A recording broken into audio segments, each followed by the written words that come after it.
go to page 135 in your journal and copy down the definition for radical function.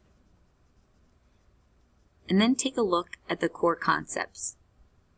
This is the parent function of the square root of x and the parent function of the cube root of x.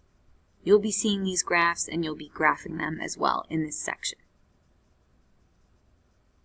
So then go to page 7, I believe, of your Chapter 5 notes packet and look at example 1.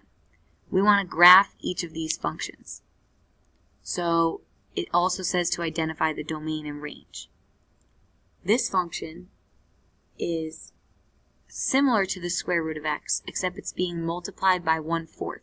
So I'm just going to make a little xy table just to plot a few points for myself. And I'm going to pick numbers that I know I can take the square root of. So 0, square root of 0 is 0. If I pick 4, because 4 times 1/4 is 1, the square root of 1 is 1. And then if I pick 8, I have 8 divided by 4, that's the square root of 2. It's about 1.41, and then a bunch of numbers. And then you could keep going and pick more points. I think 12 might be another one that we'll pick. And that would be the square root of 3, which is 1.73. So then on your graph, you want to plot these points. 0, 0, 4, 1, 8, 1.41, and 12, 1.73. So we're going up, but really slowly. So when you connect these, you can make a slow curve going up. Mine's a little sloppy. And then for part B, we're going to do something similar. This is the cube root of x, but multiplied by -3. So I'm going to make an xy table. And I'm going to pick some points. I'll just pick -2, -1, 0, and 1.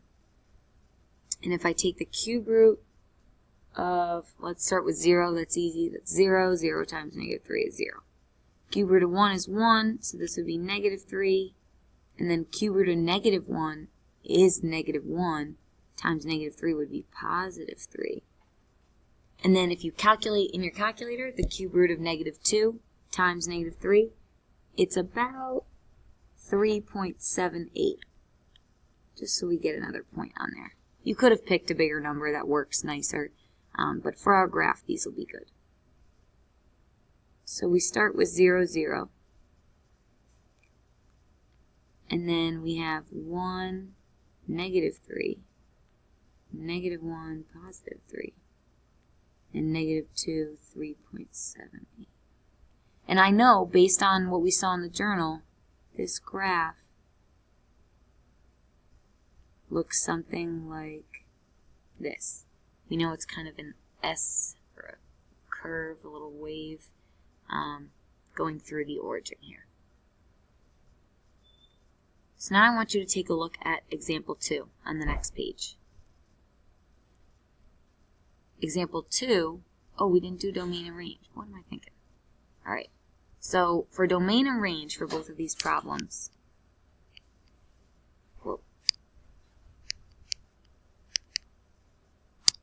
domain is the x's always, right? So my domain is going to be from 0 to infinity. And it's actually including 0. And this one, my domain is all reals. So -infinity to infinity. Because you can see anything can be plugged in here on the x-axis. And then for y, it looks like it's going to be the same thing in part A, 0 to infinity. So my range is again 0 to infinity. And then for y here, it's also going to be the same thing.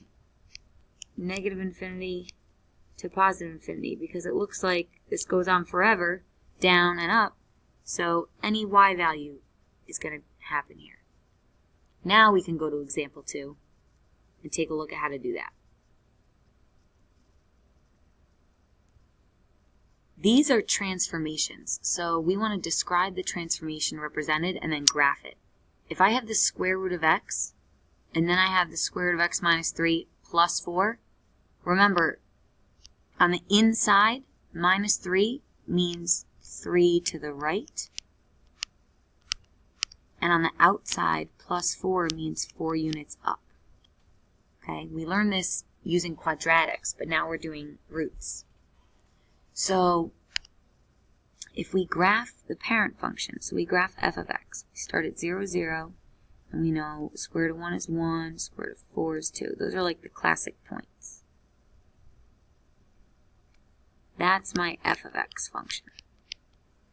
Now if we want to just graph g of x, move all these 3 points 3 to the right and 4 up.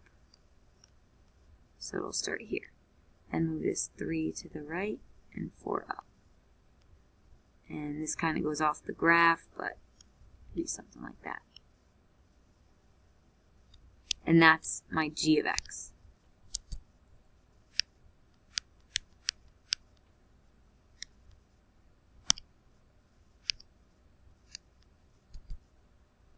For part B, we see a negative on the inside of the cube root and an 8 on the inside as well. We didn't talk much about when it's on the inside, but that would be a horizontal stretch. I'll abbreviate that. Horizontal, shrink. So it always does the opposite. So it's a shrink by 1/8. We did briefly talk about horizontal transformations in the last chapter. And remember, we flipped them. So this would be a horizontal shrink by 1/8. If the 8 was on the outside in front, it would be a vertical stretch by 8. And then the negative is a reflection over the y-axis. Again, if the negative was on the outside of the cube root, it would be a reflection over the x-axis. Okay? So I'm going to graph the parent function just based on what we know, but also you can look in your journal. So it kind of is like a snake.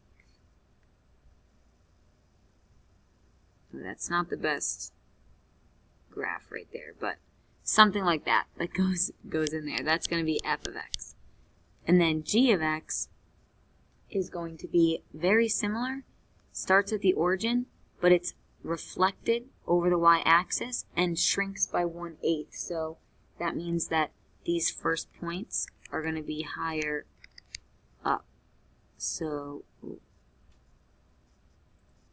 it will be something like this. Like that. That's kind of the dotted. It'll be like an S. It's a little bit longer. So that will be my transformed function. For this graph, if you want to look in your graphing calculator too, that might help make it a little more clear because it's hard to graph on the computer here. All right? And we'll go over the monitoring progress problems tomorrow.